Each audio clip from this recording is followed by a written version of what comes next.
After 20 years, 20 yilni Liverpool futbol klubida o'tkazganimdan so'ng, bu mavsum oxirida klubni tark etaman.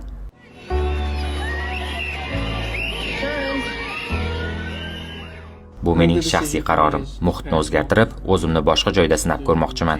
Bu nimanidir yaxshirog'ini topish istagi emas. Bu men va mening shaxsiy futbolchilik faoliyatim haqida. Hozir aynan ketish va yangi tajribalar orttirish vaqti. and I feel like now is the right time for me to go and experience that. Ba'zilar bu qarorimdan xursand bo'lmasligi mumkin, lekin bu men uchun mening futbol yo'limdagi zarur bo'lgan qadam. Alexander-Arnold! Oh, what a moment! The teenager! Bu yerda o'tkazgan vaqtim, xotiralarim, o'sha unutilmas lahzalar mening hayotimdagi eng zo'r damlar bo'lib qoladi.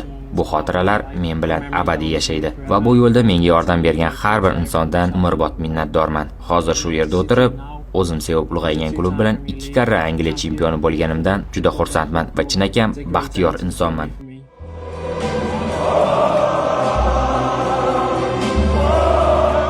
Now Alexander-Arnold! And he scored! Albatta, bu men uchun juda og'riqli holat. Bu klub men bilgan yagona narsa. Bolaligimdagi orzularimning bari shu yer bilan bog'liq.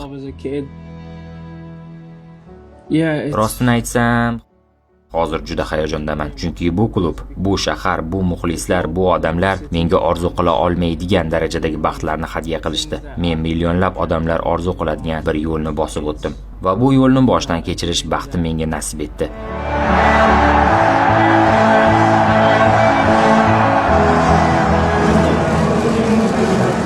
Hech qachon unutmayman. Menga bo'lgan ishonch, qo'llab-quvvatlash, ajoyib lahzalar uchun barchaga rahmat. Amazing moments we've had. It's another stellar moment from Trent Alexander-Arnold.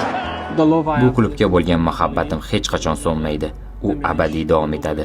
Men bu klubga, bu muxlislardan doim qarzdorman. Shubhasiz, men yana qaytaman. Imkon topganimda o'yinlarga boraman, qo'llab-quvvatlayman. Doim klubimni yutishini istayman, muvaffaqiyatga erishishini xohlayman. Bu hech qachon o'zgarmaydi. Wanting the club to win, wanting the club to be successful. There's not Men doimo Liverpool muxlisi bo'lib qolaman.